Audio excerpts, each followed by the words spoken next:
வணக்கம். காதல் காமமாக மாறி, காமம் துரோகமாக மாறி, துரோகம் கொலையாக மாறிய இந்த கதைக்கு உங்களை நான் கூட்டிச் செல்ல இருக்கிறேன்.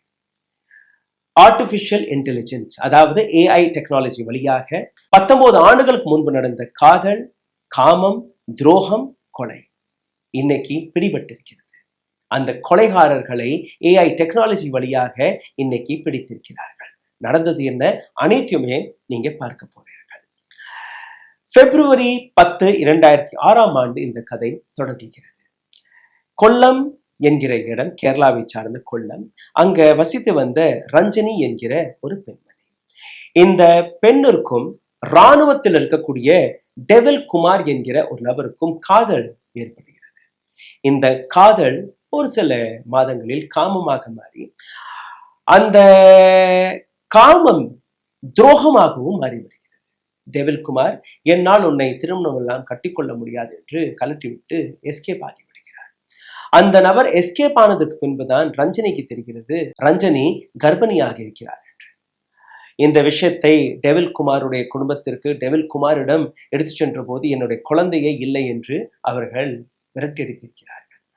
டெவில் குமாருடைய பெற்றோர்கள், உன்னுடைய கேரக்டரே சரி கிடையாது, யாருக்கு நீ உன்னுடைய முந்தானியை விரிச்சியோ எங்களுக்கு தெரியாது, இது என்னுடைய மகனுடைய குழந்தை கிடையாது என்று அவர்களும் விரட்டெடுத்திருக்கிறார்கள்.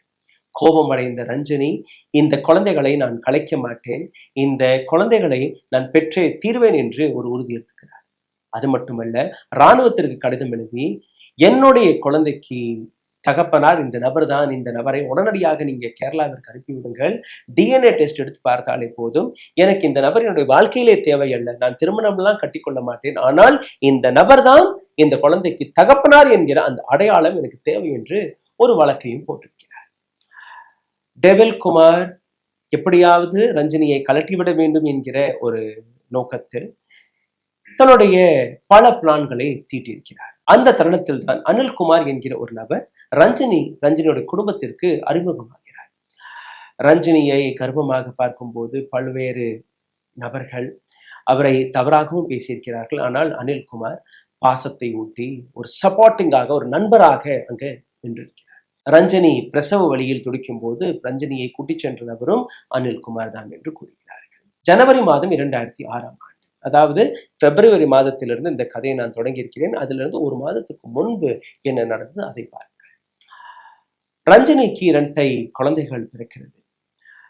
அந்த 2 குழந்தைகள் பிறந்த உடனேயே அனில்குமார் ரஞ்சனிக்கு ஒரு ஆலோசனை கொடுக்கிறார்.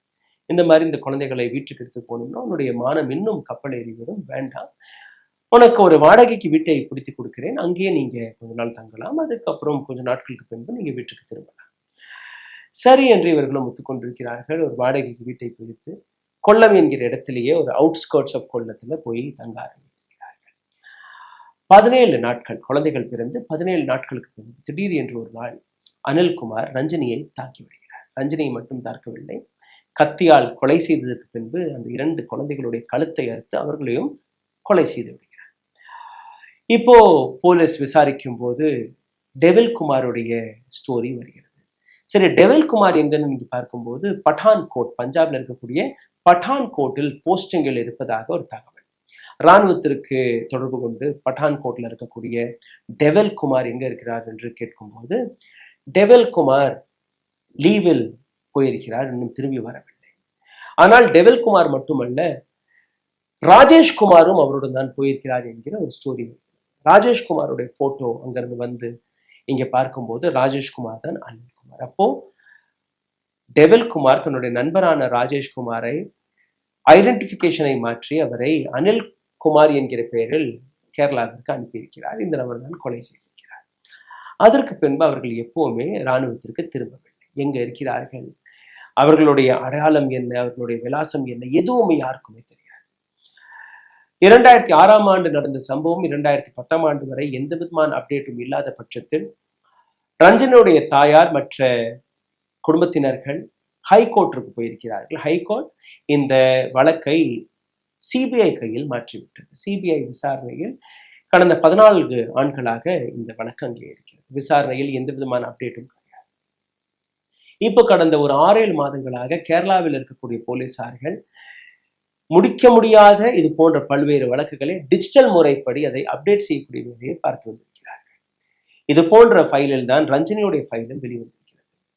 அதில் இருந்த 2 போட்டோ, அதாவது அந்த 2 ராணுவ வீரர்களுடைய போட்டோ, டெவில்குமார் மற்றும் ராஜேஷ்குமாரோடைய போட்டோ அவர்கள் கிடைத்திருக்கிறது. அந்த போட்டோவை AI டெக்னாலஜி முறையில் இன்னைக்கு, அதாவது 19 ஆண்டுகளுக்கு பின்பு இந்த நபர்கள், இந்த படத்தில் இருக்கக்கூடிய நபர்கள் எப்படி தென்படுவார்கள் என்று ஒரு ப்ராம்ப்டை எழுதியிருக்கிறார்கள். ஒரு சில படங்கள் வந்திருக்கிறது. சரி, இப்ப தாடி இருந்தால் எப்படி இருப்பார்கள், அதற்கான ஒரு சில ஆப்ஷன்ஸ் வந்திருக்கிறது.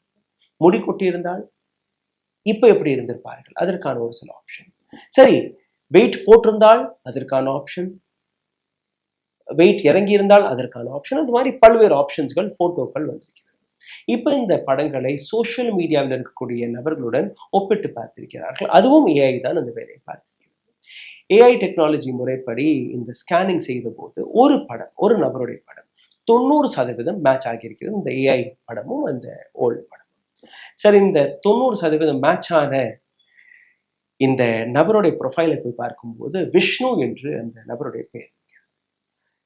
விஷ்ணு, ஆனால் தேடிக்கொண்டிருக்கக்கூடிய 2 நபர்கள் ராஜேஷ் மற்றும் டெவில்குமார். பேர் மேட்ச் ஆகல. சரி, பரவாயில்லை. எங்க இருக்கிறாங்கன்னா பாண்டிச்சேரியில இருக்கிறாங்க.